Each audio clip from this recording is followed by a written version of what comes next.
telling you 10 things that you should never ever pay full price for at the grocery store. Number one is chicken.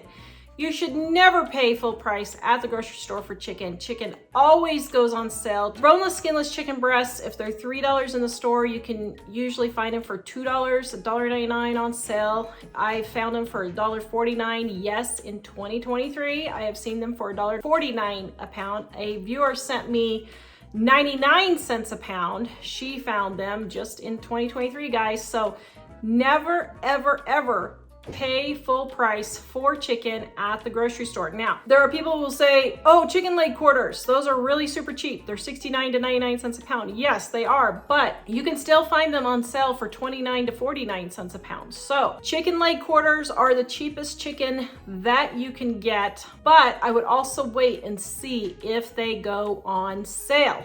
The next thing is roast, beef roast, pork roast, all of your roasts. I never pay the $7.99, $8.99, however much it is now. I don't even know what it is full price. I've never purchased a roast full price ever. Never in my entire 30-year adult life have I ever purchased a roast full price.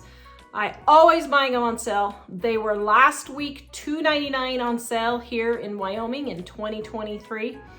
Last year, when meat prices were really super high, I was paying $3.99 a pound, and other people were paying $8 to $10 a pound for a roast. It does not matter the cut of roast. If you slow cook a roast in the oven, it will get so tender and so juicy, you will not need to worry about which cut you get because all of your roast will be tender and juicy. So rump roast, chuck roast, whatever roast is on sale, that is what I use for my meats. Pork chops. Pork chops is another thing. You guys are seeing a theme here. I pretty much don't buy meat unless it's on sale. Right now, pork chops are $1.49 to $1.99 on sale. Pork is $5 a pound, regular price here at my Walmart. And I am paying $1.49 to $1.99 a pound for those same exact pork chops on sale.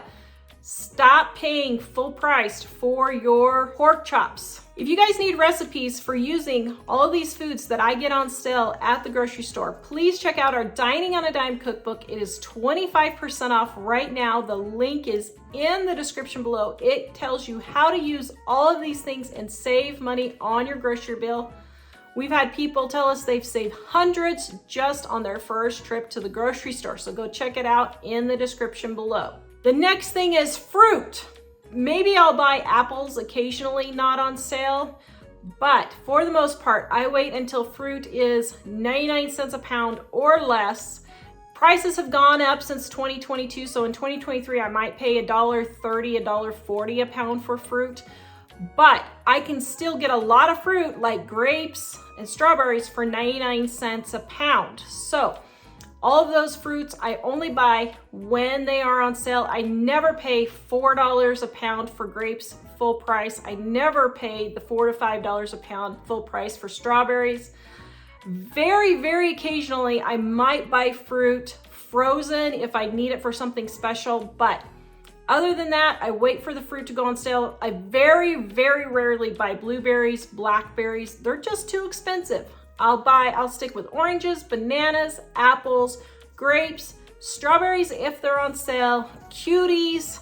That's the majority of our fruit. And then the rest of it is canned. I'll just get canned peaches, canned pears, or applesauce. So that's what we use for fruit. Vegetables. This is another one where I almost always buy my vegetables on sale. Onions are one vegetable that I do buy on a regular basis that aren't on sale, but what I try to do even then is stock up when they're on sale, and then I don't have to buy so many not on sale. Now, the other trick to that is buy them frozen instead, because they might be cheaper to buy your vegetables frozen instead of regular price. Otherwise, I wait until my vegetables go on sale. It used to be 99 cents a pound. Now it's about $1.29, 30 cents a pound, somewhere around there.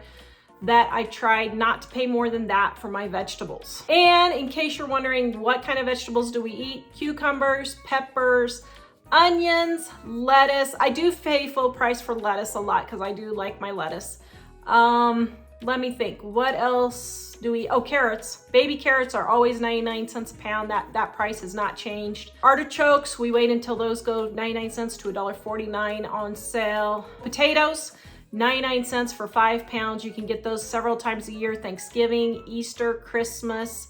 You can get potatoes for super cheap. So just get, 1 or 2 months worth, and that'll at least stretch it through for you at least 6 to 8 months out of the year. So it's cheaper price on those. Cheese, in 2023, just 2 weeks ago, got cheese for $2 a pound. Yes, it was on sale for $2 a pound. I don't use cheese unless it's on sale. I don't buy cheese unless it's on sale. Normally, occasionally Mike has snuck to the store and got cheese when we were out while I was waiting for a sale. But for the most part, I just don't buy cheese unless it's on sale, and I wait for it to go on sale for $2 to $3 a pound. $2 a pound is a really good deal now, so I do stock up and put it in the freezer.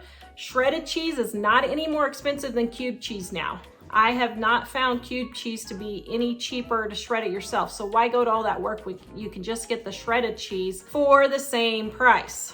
Eggs. Now, in 2023, we just came out of the great egg price hike because they killed all the chickens for the flu, but egg prices are going back down. I try to pay 99 cents to $1.49 a dozen for eggs.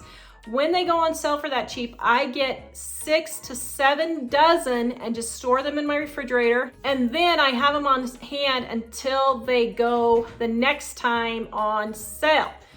Now, what happens in between if something's not on sale? Well, I just don't use that product. I just wait and I don't use that product, and I just hold off until the next time. I do buy eggs when they're not on sale, but usually they're not more than like $1.49 a dozen. And so most of the time when I get my eggs, they are on sale though.